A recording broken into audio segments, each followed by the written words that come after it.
Ես Գագիկ Ծառուկյանի մասին խոսք գնաց եւ բռնաճնշումների մասով մենք հետեւյալը ֆիքսեցինք, հա, որ Արա ցեմենտը փաստացի խլվեց Գագիկ Ծառուկյանից։ Որտեղելնեսը նույնպես։ Այո։ Ես երբեմն երբ որ մտածում եմ այս իշխանության բնույթի եւ գործելավոճի մասին, Նիկոլ Փաշինյանի ռեժիմը ինձ հիշեցնում է նեոբոլշևիզմը։ Այսինքն ինչեր իրենց ներկայացնում բոլշևիզմը կամ ինչ է իրենց ներկայացնում նեոբոլշևիզմը, հա, երբ որ բոլշևիկները կարողացան իշխանության վերցնել ցարական Ռուսաստանում, ներողություն, ցարական Ռուսաստանում չէ, արդեն ժամանակավոր կառավարությունից սկսեցին պայքար այլախոհների դեմ։ Միանգամից, հա։ Նույնը 2018-ին օրինակ Հայաստանում տեղ ունեցավ, երբ որ իշխանազավթումը տեղ ունեցավ, շատ արագ կերպով սկսեցին տոտալ քաղաքական բռնաճնշումներ։ Բոլշևիկները նաև պայքարում էին ազգայինի դեմ, համարելով դա, որ ազգայինը դա կեղծ կատեգորիա է եւ չպետք է տեղ ունենա, պայքարում են եկեղեցու դեմ, Նիկոլ Փաշինյանը նույնն է անում, պայքարում էին իրենց բառերով ասած բուրժուազիայի դեմ, հա, Նիկոլ Փաշինյանի համար քո նշած գործարար աշխարհը, որը որ չի համբուրում իր խաչը, դա չակերտավոր ասած ժողովրդին կեղեքող թալանող, այո, կուլակներն են կամ ժամանակակից լեզվով ասած օլիգարխիան։ Եվ ինչ էին անում բոլշևիկները, անում էին կուլակաթափություն։ Այո։ Եվ կուլակաթափության շրջանակներում տեղի էին ունենում բռնաճնշումներ եւ տեղի էր ունենում սեփականության վերաբաշխում։ Այո։ Հայաստանի Հանրապետությունում այս բռնաճնշումների նպատակը ոչ Ծառուկյանի եւ նաեւ Սամվել Կարապետյանի նկատմամբ, հա,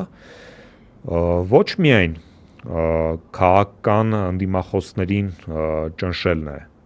այլև ըստ էության տեղի է ունենում ունեցվածքի խլում եւ սեփականության վերաբաշխում։ Ես մի ռետորական հարց եմ ուզում բարձրացնեմ։ Օտար երկրյա ինչ-որ ներդրող, որը հետաքրքրված է Հայաստանով, ուզում է X ոլորտում ներդրում անի, բայց արդյոք ինքը տեսնելով, որ մասնավոր սեփականությունը, մասնավոր սեփականության իրավունքը Հայաստանի Հանրապետությունում չի պաշտպանվում եւ ենթարկվում է ողջ այդ ռեպրեսիվ ապարատի հարձակմանը, արդյոք նա կանի այդ ներդրումը։ Բնականաբար ոչ։ Եվ հետևաբար Նիկոլ Փաշինյանը այստեղ եւս վնաս է հասցնում Հայաստանի Հանրապետությանը։ Ոչ միայն ընդդիմադիր գործարարներին ճնշելով, ոչ միայն սեփականության վերաբաշխում կատարելով, այլև ինքը չեզոքացնում է ներդրումային միջավայրը, դարձնում է Հայաստանը ոչ բարենպաստ միջազգային ներդրումների համար, որովհետև եթե մարդ տեսնում է, որ պետության մեջ չի պաշտպանվում սեփականության իրավունքը, ապա բնականաբար տվյալ պետության մեջ չի լինի ներդրում։ Դա ակնհայտ է, տեսեք, վերջի ամբողջովին 1 տարին էլ չի անցել, մենք տեսնում ենք, որ երկու համակարգաստեղծ ձեռնարկություն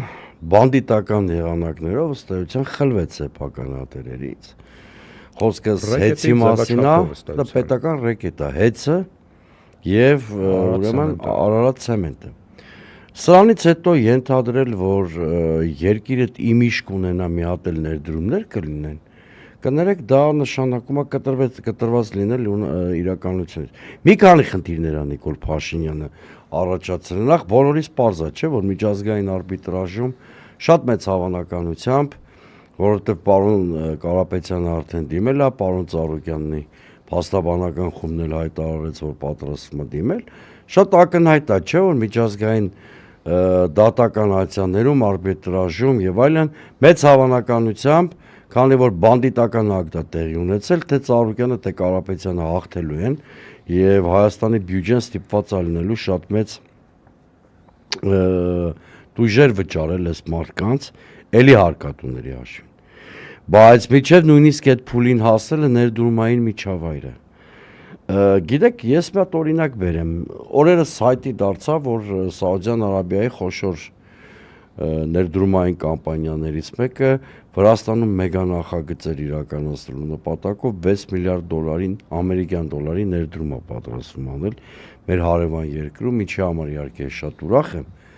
որ հարևան երկրում նման ներդրումային ծրագրեր են իրականացվում, բայց մեր երկրում արտաքին ներդրումները մի քանի 100 միլիոնն էլ չեն հասնում, ընդ որում այդ ներդրումների մի զգալի մասն էլ կապված է այդ թրիփի գումարների հետ, այդ պարագայում էլ ուղակի ներդրումների մասին չէ, խոսքը չի,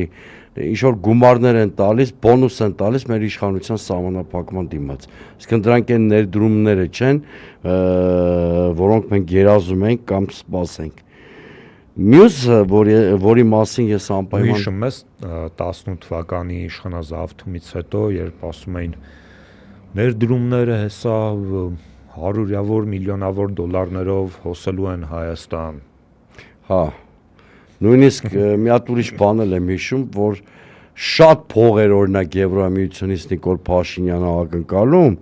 ասում էր ես ուզում եմ տեսնեմ ինչքան են մեր հեղափոխությունը գնահատում, որտեվ ասում էր եթե օրինակ շատ քիչ փող են տալի 150 կամ 200 միլիոն, դա ինձ պետք էլ չի, որովհետև մեր օլիգարխների գրպանները որ թափտամ այդքան գումար կգտնվի, հիշում եք երևի այդ սանձարձակ հայտարարությունները։ Դավթ ջան, բայց հիմա ուրիշ բան եմ ուզում անդրադառնամ, տեսեք, այդ ներդրումային ընդհանրապես 3 բաղադրիչ ունի, օրինակ Ծառուկյանի դեմ կատարվածը, որտեվ սա վերջի շրջանի եկեք ընդունենք, որ ամենա մեծ ռեպրեսիվ ակտերից մեկն է, հա, եթե Սամվել Կարապետյանի գործը հիշենք, ամենայն հարգանքով մյուս բոլոր գործիչների հանդեպ, այնուամենայնիվ Սամվել Կարապետյանի, Գագիկ Ծառուկյանի դեմ կատարվածը հանրային ավելի մեծ հնչեղություն ունի տարբեր պատճառներով, որովհետև նախ նրանք ընտրական գործընթացի առանցքային մասնակից են եւ երկրորդը նոր խոսում ենք, խոշոր կապիտալի ներկայացուցիչներ են եւ նրանց թիրախավորումը բերում է այդ ձնագնդի էֆեկտով մի քանի ուղղություններում խնդիրներ